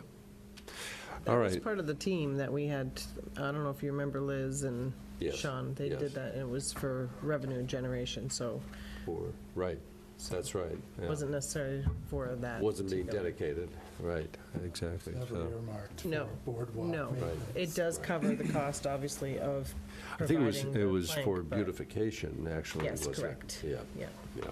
so some of that money may not go to the boardwalk, but it goes to mowing the fields and picking up trash and, Well, and some of it was for covering the utility boxes. I Yep. remember that in specifically, yeah. and I like that. Which they now Yeah, do so did I. with Barnstable. Yeah, Yeah. they look nice. All right, those in favor, please say aye. Aye. Opposed? Okay. Town Administrator Adams, update, Yeah, Dan. just a couple things I wanted to bring to your attention. One is, there was a death in the fire department family. Retired Yarmouth Fire Chief Dana Whittemore had passed away. He was a chief many, many years ago, but finally recalled by the folks at YFD. His visiting hours are scheduled to be December 6th from 4 to 7 at Doan, Bealey, and Ames Funeral Home. And then December 7th at 11 a.m. at First Congregational Church, his service. And also December 7th is Pearl Harbor Day, and there's an annual remembrance ceremony, very nicely done at Smuggler's Beach at around 10:30 in the morning, so if you're available. We had a beautiful day last year, as I remember. And Carl von Hohn's father, a World War II veteran, gave some nice words for the audience, so it was a nice event. So, other than that, I kind of gave you the update on all the other things that are going on around town, and That's all I have for tonight. Okay. All right, then. We have a motion to So adjourn. moved. Second. Those in favor, please say aye. Aye. Aye. Okay.